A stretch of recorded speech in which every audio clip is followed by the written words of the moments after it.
Welcome back, everybody, to Raw is Ginger. I was going to say the Damian other channel there because it's been a long time since we've done anything on this channel, and I was getting a bit confused. It's like, I don't usually record talking about wrestling for a while, but we're back. We are back, and we've gained some extra members. So we'll do the introductions. So first of all, we got Mark Rinaldi. Pleasure having you on, buddy. Yeah, thank you for having me, man. And we've got Ray as well. Ray, good to see you again, my friend. How's it going, my man? We're surviving just about. And for the audiences, sadly, you've still got me and Kev. We're kind of like the gonorrhea of this universe. We're always here, always bugging you. And we need cream. Yep. I've already got it for my eye. Yeah. I thought we would get that one for you, especially you're having your cream wars right now. Oh, it's ridiculous. Yeah. Well, speaking of wars, there was a certain war that was happening, which is why we're on talking. We're on to talk about Saturday night main event. We'll start with Mark. Mark, did you watch the pay-per-view when it went out live, or did you catch up? I managed to catch up on the Sunday morning when I came back the night. Nice. Pretty decent. I'd say it was a 10 out of 10 pay-per-view. No bad. Ray, what about yourself? Yeah, I had to catch up on it later on. Saturday night main event fell on Saturday, and I was prepping to go to the Scottish National Karate Championships on the Sunday, so I had to catch up on Monday. Then again Tuesday, because the ads on YouTube were just doing my head in. So I've actually caught up on it twice or three times this week, just to make sure I knew what I was talking about. Yep. Well, normally, like Kev, leads the proceedings. So, Kev, give us the rundown of how this session's going to go today. As always, we'll take it match by match, and we'll go through what we all thought, whether it was a good match or a terrible match, which, we've had some terrible matches that we spoke about in the past. We'll just start with the first match. Yep. What was everybody's thoughts? Just for anybody watching, the first match was the tag match, wasn't it? Sami Zayn, CM Punk, Seth Rollins, and Bron Breakker. Well, I thought that match was pretty. That was good. So it was the way they played that out. It was amazing. Yeah, I thought it was all right. It was some good ring action, good ring psychology. The twist at the end was obviously pretty good. I mean, Sami Zayn's a long-haired ginger. I've got to root for him, obviously. I quite like the spot where you need to root him. Top rope. The spot where Bron Breakker come over the top rope, and was it Seth or who was it that went through the table? I almost went through the table. I feel like that spot. Didn't expect that to come to happen. Kev? It was a great match. I mean, when you put people like that in who can have a match with a broomstick, really, you're going to get a good match. Because they all know what they're doing. They all know when to hit the spots and where to hit the spots. And the thing about the whole match was, everybody kept looking at Paul Heyman. Everybody thought that he was going to turn on Seth at some point. They're expecting him to turn on him at some point, and I don't think that's going to happen. I think that will happen. See, if you think about it, throughout all the years with Paul Heyman's clients, right, he's turned on every single one of them. If you think about it, he's turned on every single one of them. So he has. It's a constant pattern. It is, but Seth Rollins knows this, and he'll be keeping an eye on him, and Seth Rollins will turn on Paul Heyman first. I think Bron Breakker. Paul Heyman will get the other two to turn on Seth. Let's talk about the twist at the end, with the surprise interference, the third man, not like Hollywood Hogan equivalent. Thank fuck.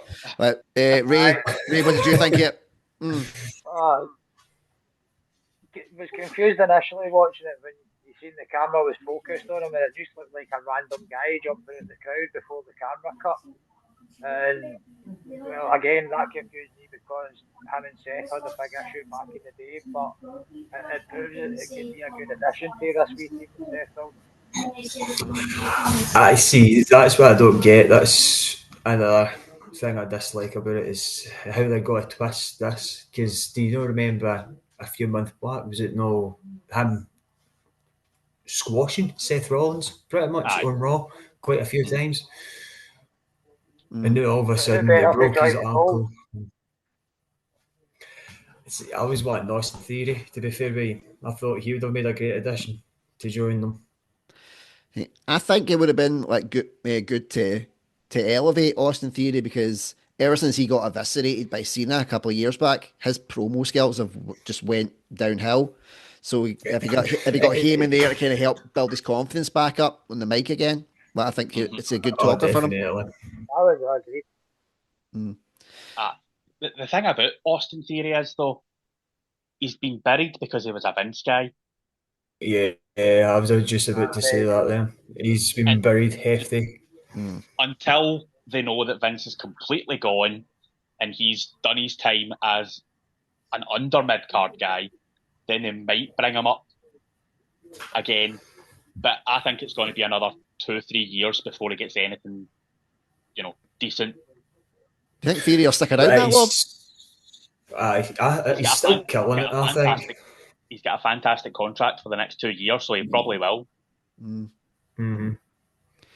Definitely, I think he will, man.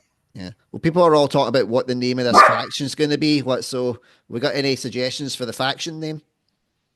Heyman and his homies. Hey. Simple and to the point. I like that one, man. It's always the Paul Heyman guys, so he might as well play on it at some point. He will. I would go for something like the Spray Tan Gang, because they all just get more and more orange when they assign themselves to Heyman. I was saying this to That Ruben. might be part of the contract, actually. That might be part of the contract. You work with me, you've got to be a level 8 spray tan. You need to be orange, man. I think they're at least a level 12. Oh, definitely a level 12 spray tan. The higher the level you get, the more loyalty points you get off them. But who's the guy over here that does bargain hunt? He's the one to work with. Oh, David Dickinson. Yes. Aye. Well, imagine that him turning up and just going, amateurs. They're all amateurs. I can see that. I bet he is a total Paul Heyman guy as well. he looks like a Paul Heyman guy, to be fair with you. Yeah. That's why he's always in the telly. Yep. He knows a bargain. He knows a good deal when he sees one. That's where Paul Heyman really learned his craft. I think they're just going to call Paul Heyman's a David Dickinson guy. Never mind being a Paul Heyman guy. I'm a David Dickinson guy. That should be a t-shirt. That is one. Yeah. I think they're just going to call it the Dangerous Alliance 2.0. It's the Shield 2.0, man, if you think about it. Well, see, to be fair, do you think Shield and her two amigos, I think it's quite similar. Aye.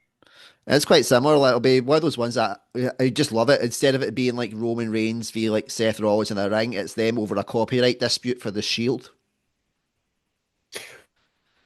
Like, just sit them with a contract signing, both pens. What? It's my Shield, brother. Who do you think's turn first? Say, Sami Zayn or CM Punk? That's one of them. It's interesting to see how it's going to play out. I reckon Punk's probably going to be the one to turn. Aye. As well as Punk, he'll deal in for the money. Yeah. Everybody will be to turn them. Aye, because they made a big point of that promo.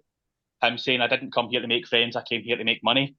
And they played that before the match. That line was played, and it's like, Yeah. So a CM Punk heel turn could be coming soon.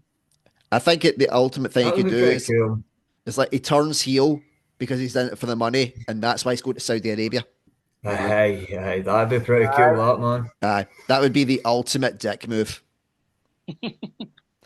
He's like 100%. Aye, that's how they split them up. He's going to Saudi. Sammy's obviously against that. That's how Punk turns heel. If this mic wasn't so expensive, I would have dropped it. There we go.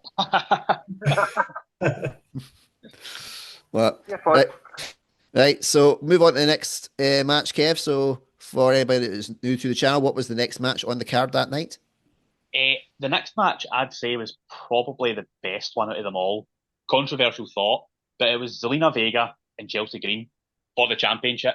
It was a pretty decent match, except for the botch 619. That's fair, she's still pretty after that broken nose, though, man. In fairness, I only like watching the Chelsea Green stuff because the two Scottish lasses are valets, managers, or whatever you want to call them. The secret hairdress of Scottish lasses, that's all that matters. My big brother went to school with one of them, so they did. Oof, there we go. That's pretty cool, well, that's a mic drop right there. That's name dropping there. Oh, mic drop. Right. I was actually quite surprised. Before we go. Yeah. I was quite surprised that like a women's match actually made it onto the card that was decent, like, because something that Triple H is really, really struggling with, and I don't know why, it's like booking the women's division. But he was brilliant at it in NXT. I know, and then he's took the reins of like the main shows, and he's like, I just don't know what to do. And he's got some really talented female wrestlers there that he could utilise a lot better. And he's just no. I mean, here's an idea: get your wife to book it, because like she did brilliant when she was like on the SmackDown side. SmackDown. Yeah. Yep. Well, so she knows she can do it. Well, she's always been a part of the Women's Revolution. She was really pushing for that. Well, it would make sense, even if it was just a case of like she's even just whispering, right, do this with them because you're shite. Aye. Aye, pretty much. That'd be pretty. That'd be good. That. Yeah. I was glad there wasn't a title change though, because that's what he just seems to do. If there's not going to be any title changes on like kind of the lower like PLEs, they'll be like, okay, we'll just fling in a women's title change, even though it makes absolutely zero sense. I was glad they stuck with it. Aye. It's a fact as well. That was I think it makes a wee bit more sense to rebuild that, like keep building on that rivalry between the two though. Aye. Because as you say, it was a good match. You get potential to get more good matches out of it. Aye. Well, and the fact they're trying to build up that title to make it like a relevant women's mid-card title. See, that was something that it annoyed me to start with when they brought the new women's titles in, because they were direct copies of the men's division. They didn't attempt to rebrand them. I think that's still too bad, though. You think maybe they were just playing it safe because they were happy with the Divas title? No, I agree with that. The Divas title was never a rebrand that anybody wanted. In my opinion, it wasn't necessarily giving the women's division quite the respect it needs. It was, here's the same title as the men's, but it's a women's version. Aye. Aye.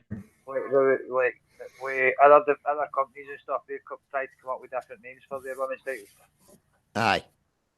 So they have, but WWE, I feel, could have done a wee bit more than just going, here's the women's US title. Well, we touched on it a wee bit there before we started getting in the matches. So, as that PLE was doing frequently, we'll take a break from the matches and talk about, ironically, the breaks that were from the matches constantly, the whole please stand by stuff. How much did that piss you guys off? Man. I was so annoying. I couldn't. I can't handle it. I just came. Gives you an advert, then gives you, there's a commercial break happening for another 3.5 minutes. That's silly that I know exactly how long they were fucking lasting as well. Yep. It was the fact that like one of the first comments that I seen because I checked out the YouTube one for curiosity, the first comment was, this PLE 99% adverts, 1% matches. It's true enough. Wasn't he far away? That was the only downfall. I mean, the longest match was only 20 minutes. Something like that, aye. The longest match was 13. Aye. 13 minutes? 13 minutes, that was the longest match. It was the tag match at the start. Now, that says something when the longest match on the card is the opener. Yep. So that was the longest match, but yeah, on the YouTube it was 2 hours long. Well, and since we are in this little break in between, because there was only 4... a glorified house show, wasn't it? Aye. And speaking about, since we are on this little break, since there was only 4 matches to talk about, Jesse Ventura, was he on crack? Oh, I thought he was on something. Yeah. So, There was the the referee that can have end all up guy needing at the to end cut of him the off. match. I think because there was what, like 5 commentators or something. Well, over the course. Like that, man, Aye. Yeah.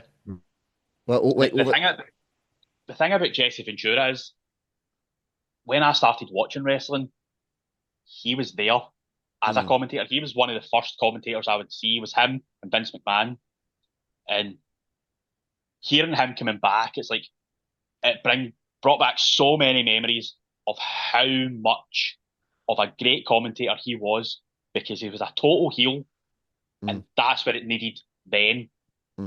Obviously, it didn't work as well nowadays, but it was just a nostalgia thing. They just wanted him there to say, look, Vince is completely away because Jesse wouldn't be here. And that's all it was. Yeah. It's just another pick at Vince.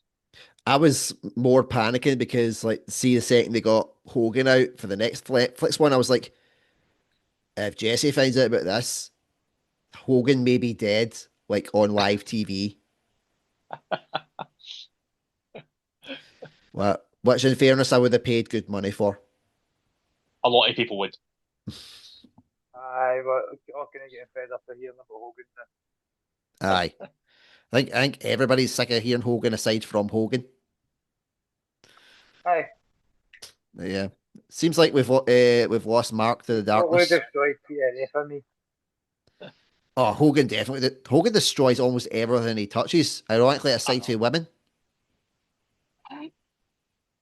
Probably destroys them in a way, but not the way we think.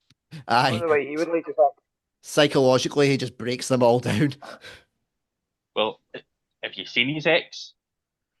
Oh, touche. Some of the rants she's been going on is like, wow. He's messed her up big time. Yeah, majorly messed up. I say, hopefully we can get Mark back, because like it still says he's on here, and I'm like, there's no sign of him. We miss his face. Mark, have you checked into it? He heard us talking about Hogan and he ran away. He's like, I'm not talking about him.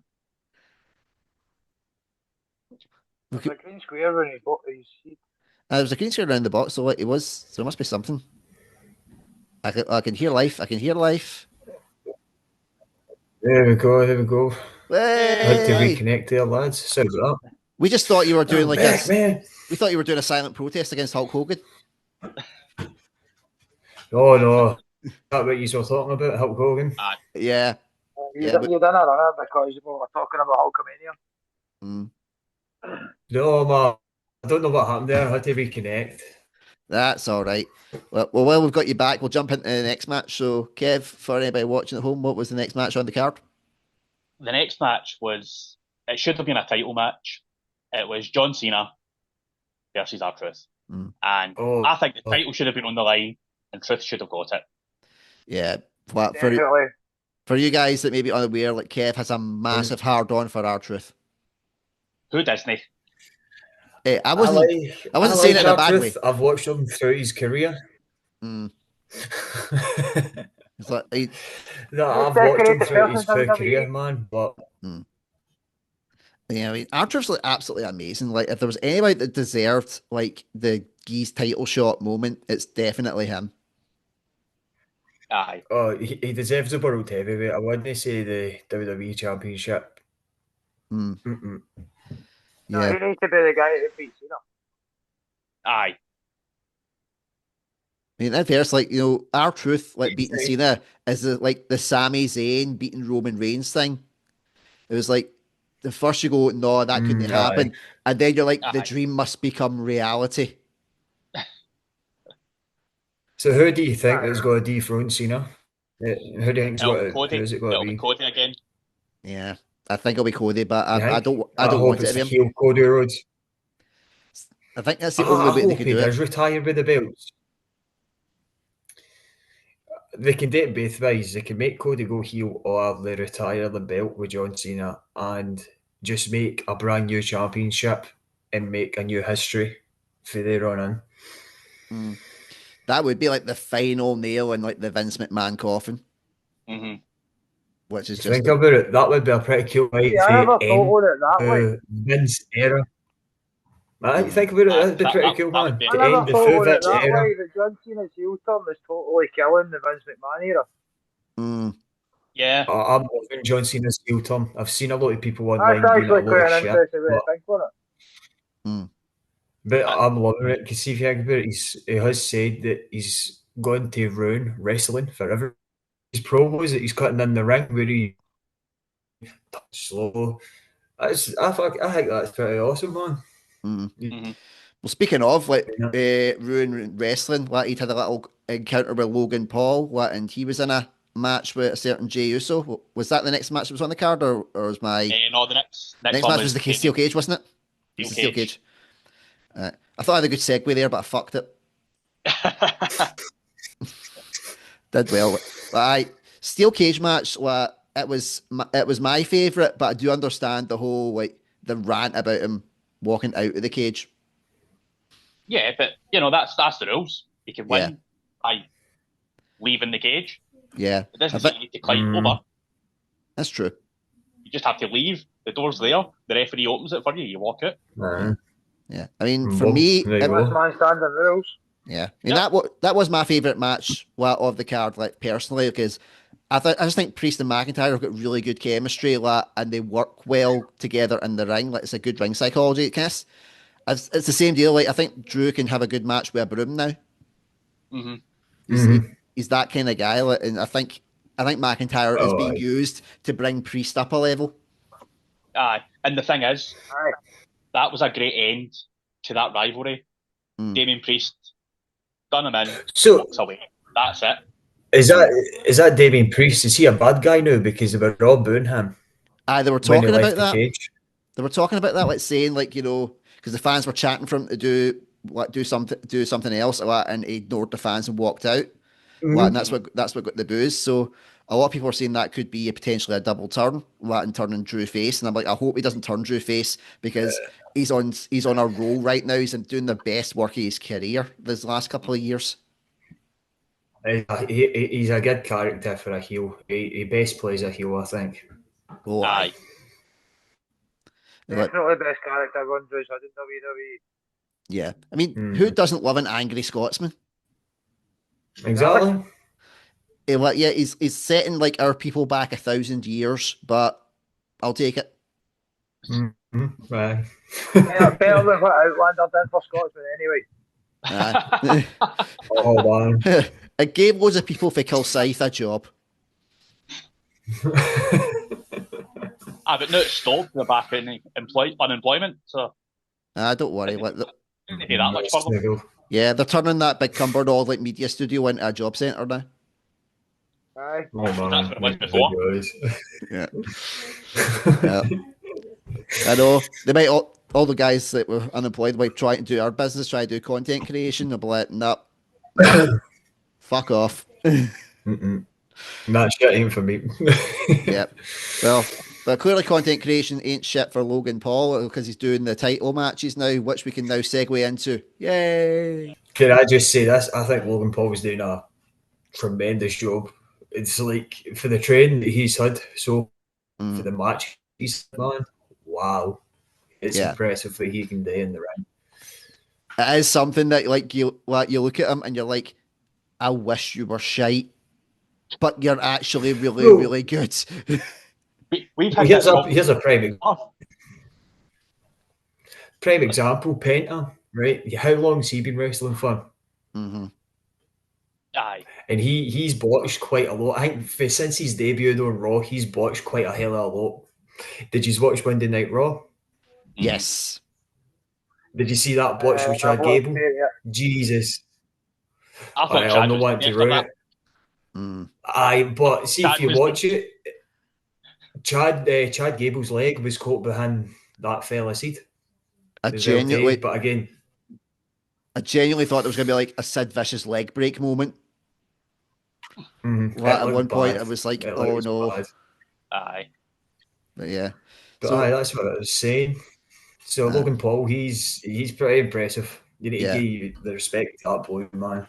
Aye, I mean that's since he's been in the company, he's had 2 world title shots. had Roman Reigns during his big run, which we all knew he was going to get squashed, and he's had this triple threat with Jey Uso, and both times he's over-delivered.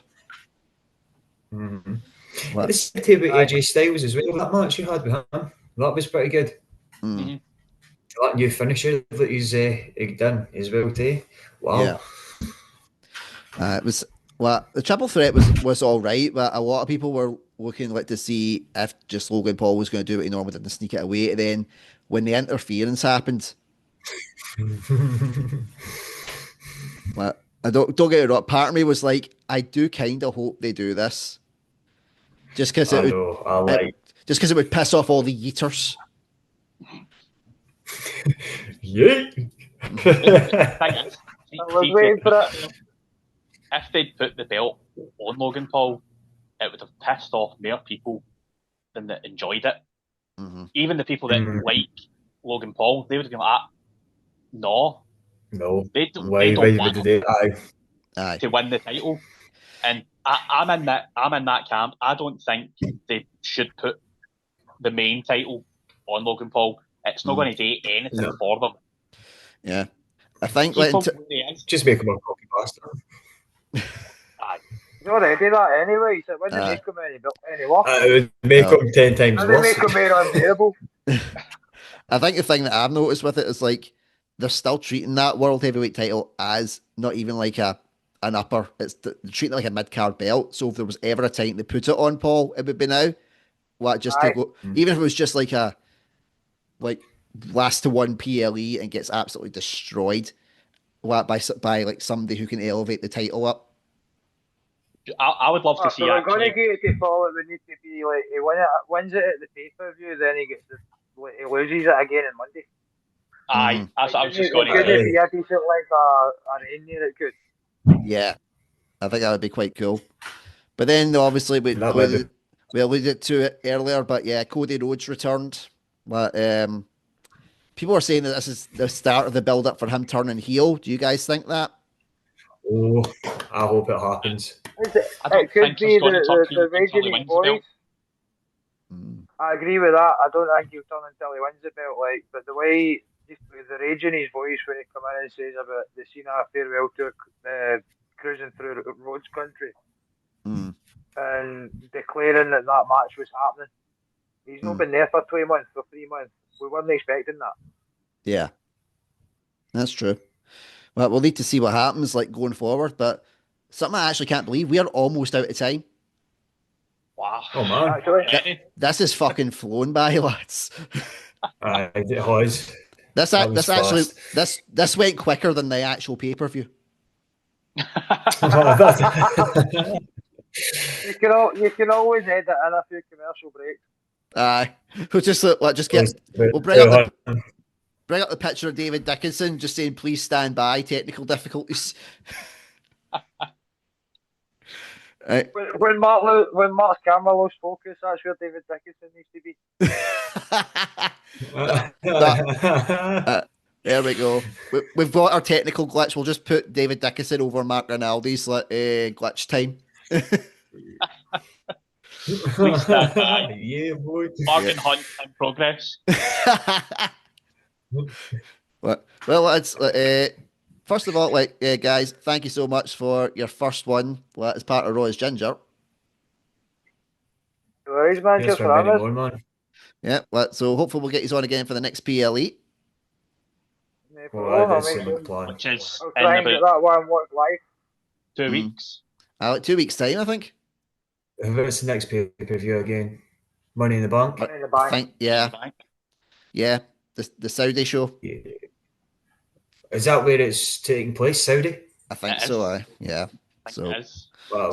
Yeah, so we'll see what happens with that one. But just before we get cut off, everybody, let's do our goodbyes. I have been Andrew Durnan. I have been Kevin Kearney. My Ronaldo. I shall catch you all later. See you, everybody. Rasta. Deuces.